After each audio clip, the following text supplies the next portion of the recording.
Hello, this is Crystal Racing with a special video where I'm going to try and recite F1 statistics off by heart. Of course, I have not got any phones or any devices for this video to help me out. I've got literally just a camera and no notes or anything written in front of me. So, remembering every world champion off by heart, let's go. 1950, Giuseppe Farina, Alfa Romeo. 1951, Juan Manuel Fangio, Alfa Romeo. 1952 and 53, Alberto Ascari, Ferrari. 54, Fangio, Maserati and Mercedes. 55, Fangio, Mercedes. 56, Fangio, Ferrari, using a Lancia chassis with a Ferrari in the back. 57, Fangio, his fifth world title at the age of 46, Maserati. 58, Mike Hawthorne, his only title, winning the title for Ferrari. 59, Jack Brabham Cooper. 60, Jack Brabham Cooper. 61, Phil Hill Ferrari. 62, Graham Hill BRM. 63, Jim Clark Lotus. 64, John Surtees Ferrari. 65, Jim Clark Lotus. 66, Jack Brabham, his own team Brabham using a Repco engine. 67, Denny Home Brabham Repco. 68, Graham Hill Lotus Ford. 69, Jackie Stewart Matra using Ford Cosworth DFV engines. 1970, Jochen Rill Lotus Ford, the only posthumous world champion because of course he was killed at the Italian Grand Prix practice and he was given a world championship afterwards when Jackie X couldn't win the American Grand Prix that year. 71, Jackie Stewart, Tyrrell Ford. 72, Emerson Fittipaldi, Lotus Ford. 73, Jackie Stewart, Tyrrell Ford. And of course he did not race in the final race that year because of, unfortunately, Francis Sever, his teammate, was killed in the morning warm-up at the American Grand Prix, which was the last race of that season. 74, Emerson Fittipaldi, McLaren Ford, McLaren's first driver's title. 75, Niki Lauda Ferrari. 76, James Hunt McLaren Ford, winning by just 1 point ahead of Niki Lauda, who of course missed out 3 or 4 races because of that Nürburgring crash. 77, Niki Lauda Ferrari. 78, Mario Andretti Lotus. 79, Jody Scheckter Ferrari. 80, Alan Jones Williams. 81, Nelson Piquet Brabham Ford. 82, Keke Rosberg Williams Ford.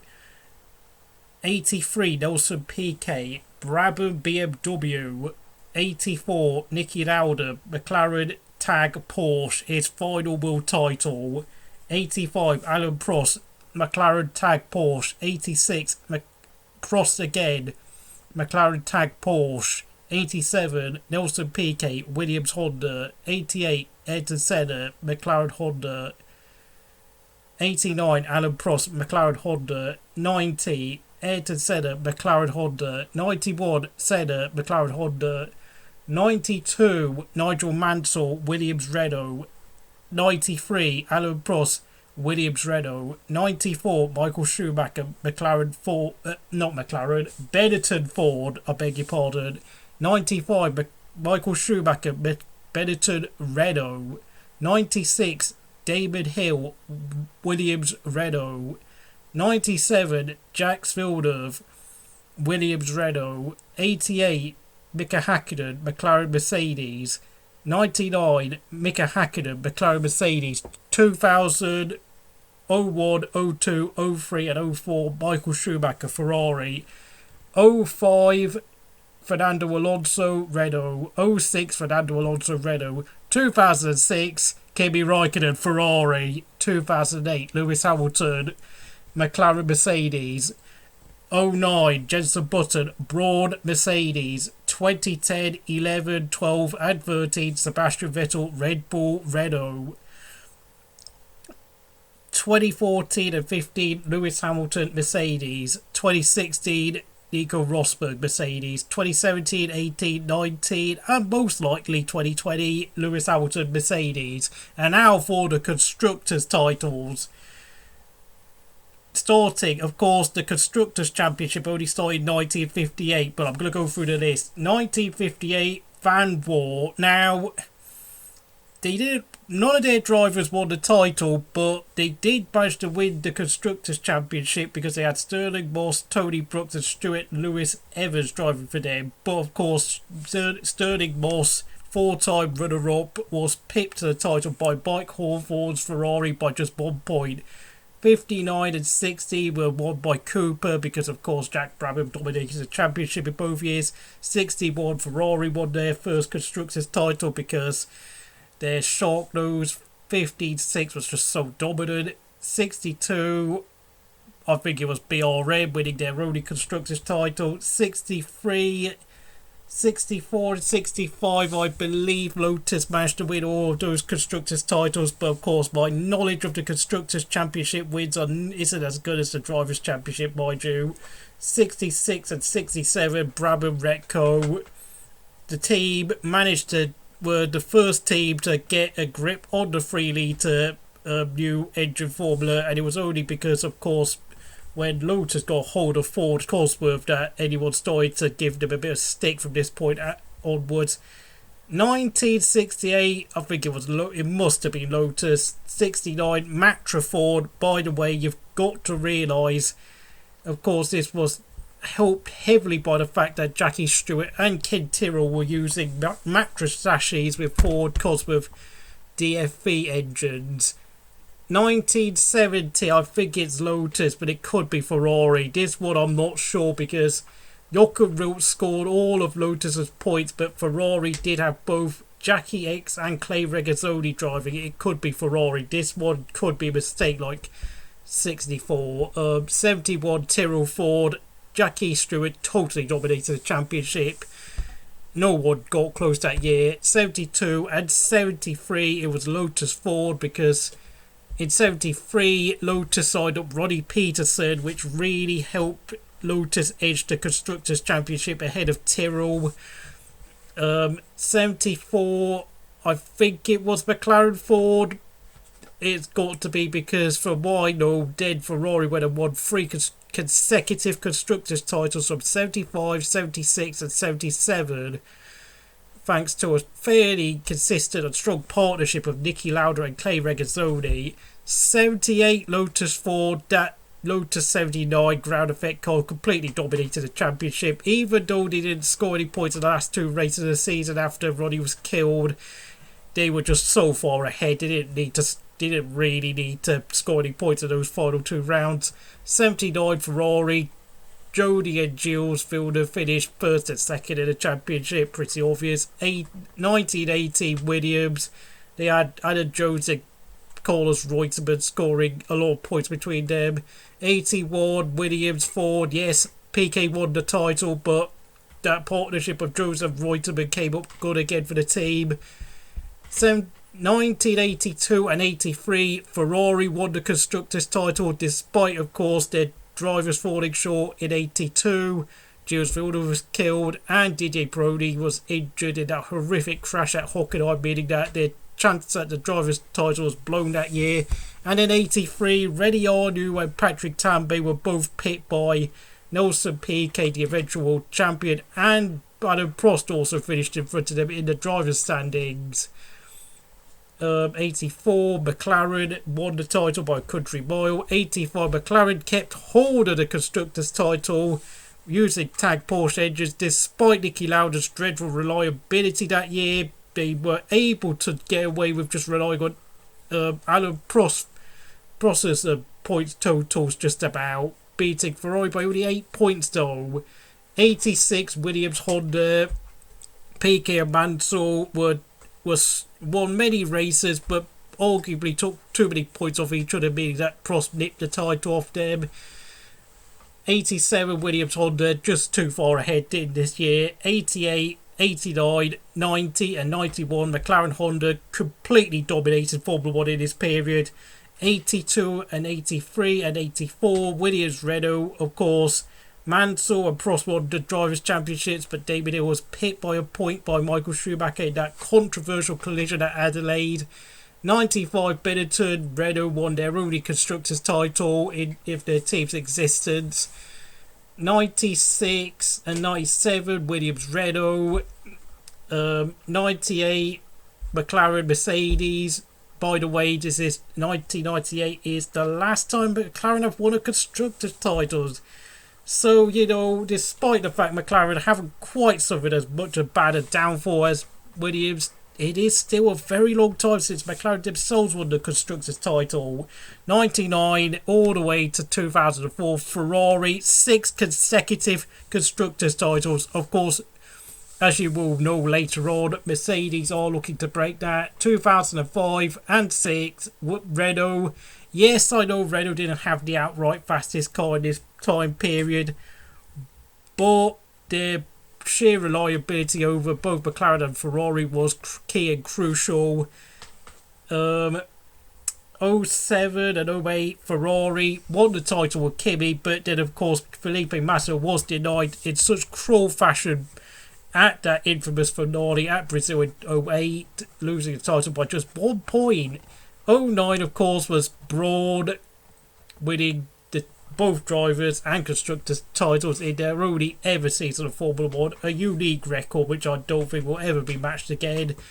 10, 11, 12, 13 Red Bull Renault. 2011 and 2013 easily the best car in the field and totally dominated the opposition, although of course Sebastian Vettel really did exploit that blown exhaust diffuser. In 2010, the car was clearly the fastest, but reliability issues held it back, and it meant they had to wait until the penultimate round in Brazil to win their first ever Constructors' title. Was in 2012. It took quite a bit of brilliance in the second half of the year from Sebastian Vettel to win that World Championship, and Mark Webber did a fairly decent job as number 2, but in the end, Red Bull managed to win 4 consecutive titles in what was a glorious period. And then, of course, Mercedes have won 6 consecutive titles since 2014. I don't need to explain all the years when they won it. And, of course, 2020 is almost certainly going to be their record-breaking 7th consecutive World Championship. And let me just put this out there. Mercedes, I think, are going to go down as the greatest Grand Prix team of all time, because even though their commitment to Formula 1 has been very flaky at best, their only previous participations prior to 2010 was 1954 and 55. Their sheer domination since 2014 and just the sheer numbers, their reliability and their ability to destroy the opposition has been absolutely resolute, even more frightening than Ferrari's domination in the early 2000s with Michael Schumacher. Thinking about it though, and then of course there's more statistics, and this is one that I wouldn't expect many fans to get, but it is the list of Grand Prix winners over the past. Who has the most Grand Prix wins? Starting with number 1, Michael Schumacher, 91 wins. Number 2, Lewis Hamilton, 86 wins. Number 3, very far behind, is Sebastian Vettel with 53. Number 4, Alain Prost, 51 wins. And it is amazing to think that Michael Schumacher did actually break Alain Prost's record back at the 2001 Belgian Grand Prix, where he took his 52nd win. That was Michael Schumacher's only his 10th full season of Formula 1, by the way, whilst Alain Prost had taken about at least 13 years to rack up his total of 51 wins. Whilst as for Lewis Hamilton, I'm not really sure, but someone probably, well, of course, I think he probably broke it back in like 2016 or 2017, the 51 win mark. Who comes next? Next up, after that, 3, 4, in 5th place, I think it's Ayrton Senna with 41 wins. 6th place, it's Fernando Alonso, 32 wins. 7th place, it's Nigel Mansell with 31 wins. 8th place it is Jackie Stewart with 27 wins. 9th place it's Nicky Lauda with 25 wins, and in joint 9th place is also Jim Clark. 11th place it is Juan Manuel Fangio, 24 wins. 12th it is joint between Nelson Piquet and Nico Rosberg, 23 wins. Joint 14th it's Damon Hill with 22 wins. And 15th is Kimi Räikkönen with 21 wins. 16th it is Mika Häkkinen with 20 wins. I mean, you've got to realise only 16 drivers have had at least 20 or more wins. I mean, to get at least 20 wins as a Grand Prix driver is quite amazing. I think all the guys I've just listed out are all legends of the sport, even if, you know, even if Kimi Räikkönen in particular has been picked up a lot of flack for his performances in recent years. You've got to realise that's, I'm trying to think, 20%. I mean, you've got to realise only about 2% of all the drivers, since there have been about 600, no, not 600, 800 drivers have started a Grand Prix in the entire history of Formula 1. And I've just had a quick think about it. Yeah, 2% is correct. And as for the statistics, I know pole positions, Lewis Hamilton leads the way with something like 80 or 90 pole. I don't even know. At least over 80 pole positions. Michael Schumacher is second with 68 pole positions.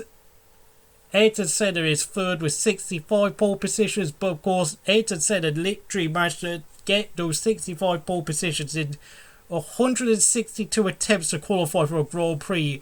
He did fail to qualify for the 1984 San Marino Grand Prix, which of course we all know what tragically happened at that venue at Imola 10 years after that event happened. After that, I think it might be Alan Prost or Nigel Mansell, but Actually, I think it must be Sebastian Vettel, but I don't know how many pole positions he's got. As for the number of pole positions, I'm not so clear on this. But as for fastest laps, so I do know that Michael Schumacher leads the way with at least well over 80 fastest laps. Lewis Hamilton is second with at least 59 fastest laps, and of course Kimi Räikkönen is in third place with 56 or 57 fastest laps. Of course, he is actually ahead of the likes of Prost, Mansell, and quite a few other great drivers in this regard. Kimi Räikkönen, always consistent race pace, but never really having the qualifying speed, nor the ability to quite get his car in front when he really counted as many times. And of course, in the early to mid 2000s, of course, a very unreliable McLaren Mercedes. You know, I think I could count, at least 7 times I can remember his time at McLaren. He should have won a race but didn't because of some mechanical failure or some sort of bad luck before the race even started, such as taking a 10th place grid penalty which dropped him down the field. I do know though, Ayrton Senna only has 19 fastest laps, which is quite a strange statistic considering how great Ayrton Senna is, but as it was, he would always capitalise on the fact that he knew how to qualify his car on pole position and then just drive away at the front. But in his race pace, though, never quite matched his qualifying pace, funnily enough. So, this video has gone on for almost 20 minutes. I hope you enjoyed this video. Look, it doesn't matter if you don't know these statistics off by heart. I'm just showing off how much of a football geek I am. But, even in spite of how much of a football geek I am, I myself cannot remember certain statistics off by heart because, everyone has a life. Formula 1 is not the be-all, end-all. If you sit there and feel like people are having a go at you for not knowing this about Formula 1 or that, don't get annoyed by it. It's just internet nonsense. It's the internet. Everyone's an arsehole on the internet. If you enjoyed this video, please like, subscribe to Crystal Racing. I'll see you again next time.